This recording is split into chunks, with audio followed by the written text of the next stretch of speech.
Hello दोस्तों, हम लोग वीडियो में बात करने वाले हैं इन्फोसिस के और उनके पिछले 5 साल के डिविडेंड एनालिसिस पर हम इस वीडियो में फोकस करने वाले हैं। तो दोस्तों, यहाँ पर हम निफ्टी डिविडेंड अपॉर्चुनिटीज इंडेक्स की बात कर रहे हैं। 50 कंपनीज हैं और ये कंपनियां डिविडेंड इंडेक्स का खास पार्ट है। आने वाले दिनों में बहुत सारे दूसरे भी नाम आने वाले हैं, तो आप इस प्लेलिस्ट में देख सकते हैं। हमने अलग अलग डिविडेंड कंपनियों के बारे में बात की हुई है। तो हम लोग डिविडेंड डेटा, डिविडेंड यील्ड, पे आउट, फ्रीक्वेंसी और बहुत सारे डेटा पर फोकस कर रहे हैं। तो पार्ट 3 में हम डिस्कस कर रहे हैं इन्फोसिस के बारे में। तो देखिए, जब हम इन्फोसिस की बात कर रहे हैं तो इन्फोसिस ने अपना जो कैपिटल एलोकेशन पॉलिसी है उसमें उन्होंने कहा है कि वो 85% जो उनका फ्री कैश फ्लो है वो अपने शेयर होल्डर्स के साथ वो शेयर करेंगे। किस तरीके से? सेमी एनुअल डिविडेंड्स के जरिए या फिर शेयर बायबैक के जरिए। और कंपनी का कहना है कि हर साल जो एनुअल डिविडेंड है पर शेयर वो इंक्रीज हो सकता है, वैसा उन्होंने एक्सपेक्ट किया हुआ है दोस्तों। तो ये कंपनी की पॉलिसी के बारे में हमने बात की। अब देखिए, जो डिविडेंड अपॉर्चुनिटीज इंडेक्स है उसमें थर्ड लार्जेस्ट या जो हाईएस्ट वेटेज जो है वो है इन्फोसिस का। नंबर 1 में आईटीसी है, फिर उसके बाद टीसीएस है और उसके बाद इन्फोसिस का यहां पर नंबर आ रहा है। अभी जब ये मैं वीडियो बना रहा हूं तो 1889 का शेयर प्राइस इन्फोसिस का देखने को मिल रहा है। अब ये पिछले 5 साल का डेटा। तो अब यहां पर देखिए 2019-20 में 17 रुपीज 50 पैसे का डिविडेंड था। फिर अगले साल आप देखिए 27 रुपीज का डिविडेंड, फिर 31 रुपीज का डिविडेंड, फिर 34 रुपीज का डिविडेंड। ये कब की बात कर रहे हैं? FY23 में। अब यहां पर एक इंटरेस्टिंग चीज आप देखिए कि डिविडेंड कब आ रहा है। तो डिविडेंड साइकिल कुछ इस तरीके से है कि साल में 2 बार डिविडेंड आ रहा है, मतलब फाइनेंशियल ईयर में। तो पहला तो कब आ रहा है? Q2 के रिजल्ट के बाद, मतलब जो सितंबर एंड के जो रिजल्ट आते हैं उसके बाद में। और फिर जो दूसरा डिविडेंड है Q4 के रिजल्ट के बाद में। तो मई जून में उनकी डेट्स आती है। आप देख सकते हैं अक्टूबर में या अक्टूबर जून हर साल आपको देखने को मिल रहा है। ठीक है। अब FY23 में 34 का डिविडेंड था, लास्ट फाइनेंशियल ईयर में 38 का डिविडेंड था। तो आप यहां पर देख सकते हैं ऑलमोस्ट डिविडेंड जो है वो 17 रुपीज 50 पैसा से 38 डबल से भी ज्यादा यहां पर डिविडेंड हुआ है, अगर हम 5 फाइनेंशियल ईयर्स की बात करते हैं।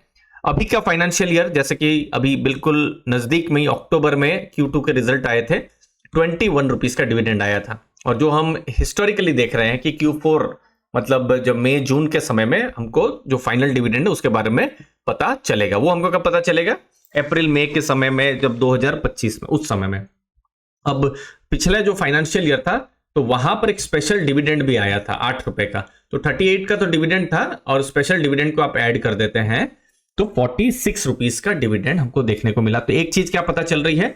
डिविडेंड प्रोग्रेसिवली हर साल थोड़ा थोड़ा करके इंक्रीज हो रहा है जब हम इन्फोसिस की बात कर रहे हैं। डिविडेंड यील्ड की बात करते हैं। अभी फिलहाल 1889 मतलब 1900 के आसपास शेयर प्राइस है।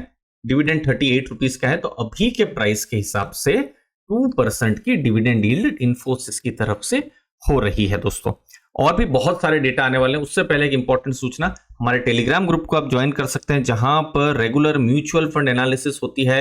लेटेस्ट म्यूचुअल फंड के पोर्टफोलियो हम वहां शेयर करते हैं। डिस्क्रिप्शन बॉक्स में आपको लिंक मिल जाएगी। वहां पर बहुत सारे learning materials, personal finance related बहुत सारे मटेरियल्स भी हम शेयर करते रहते हैं दोस्तों। ठीक है। अब इन्फोसिस की बात करते हैं। चूंकि 5 साल की यहां पर एनालिसिस हो रही है, मान लीजिए अक्टूबर 2019 में किसी इन्वेस्टर ने इन्वेस्ट किया होता, जो कि Q2 के जस्ट जो रिजल्ट है उससे पहले, उस समय में शेयर प्राइस था 793 के आसपास, मतलब आप सिंपल में मान लीजिए 800 रुपए के आसपास शेयर प्राइस था। और उस समय में कितना डिविडेंड आया था? आपने जैसे यहां पर देखा 17 रुपीज 50 पैसा का डिविडेंड आया था। ठीक है। तो जो डिविडेंड यील्ड जो हो रही थी उस समय में 2.2% की हो रही थी। अभी वही इन्वेस्टर का अभी यील्ड देखेंगे, कुछ नहीं किया है उन्होंने, 4.78% की डिविडेंड यील्ड हो गई है। क्यों? क्योंकि डिविडेंड हर साल थोड़ा थोड़ा इंक्रीज हुआ है, जो कि एक अच्छी यील्ड कही जाएगी।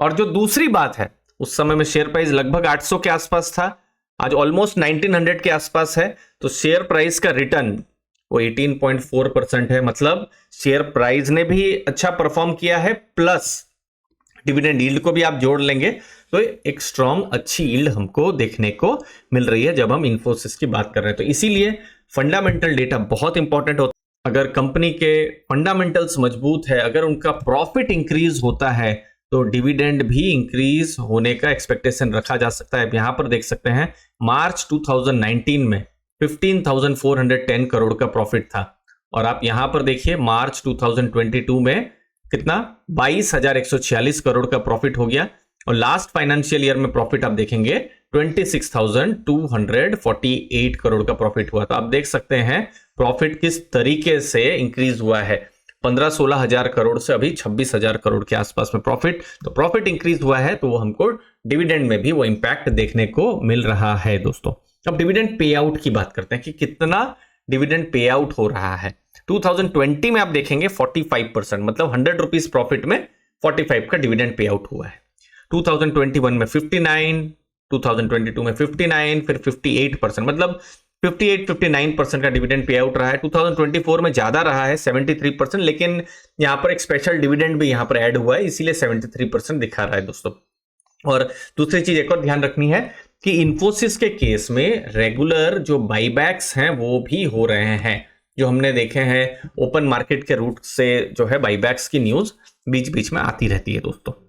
आगे क्या डिस्कशन में डिविडेंड फ्रीक्वेंसी क्या है, जो कि हमने डेटा से देखा कि साल में 2 बार आ रहा है। साल से मेरा मतलब है फाइनेंशियल ईयर में 2 बार आ रहा है, Q2 के रिजल्ट के बाद और Q4 के रिजल्ट के बाद। तो एक रिजल्ट का समय मतलब अक्टूबर के समय में जब रिजल्ट आता है उस समय में डिविडेंड, और फिर फाइनल रिजल्ट अप्रैल में आते हैं, मई जून के समय में जो दूसरी जो डेट है वो आ जाती है दोस्तों।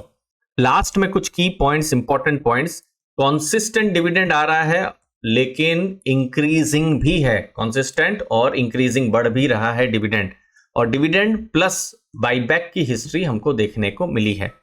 डिविडेंड अपॉर्चुनिटीज इंडेक्स की बात करें तो वेटेज 3rd का वेटेज है, तो मतलब टॉप की जो हाईएस्ट वेटेज कंपनियों में इन्फोसिस का नाम है और इंक्रीज भी हो रहा है। जब हम इन्फोसिस की बात कर रहे हैं आने वाले टाइम में यही एक्सपेक्टेशन रहेगी कि जिस तरीके से डिविडेंड इंक्रीज हो रहा है तो वैसा ही होता रहे, और उसके लिए की रहेगा प्रॉफिट्स का भी बढ़ना। तो दोस्तों यहां पर हमने डिविडेंड और सिर्फ डिविडेंड पर ही एनालिसिस की है, फंडामेंटल एनालिसिस, बिजनेस एनालिसिस यहां पर नहीं की है, उसको आपको ध्यान में रखना है दोस्तों।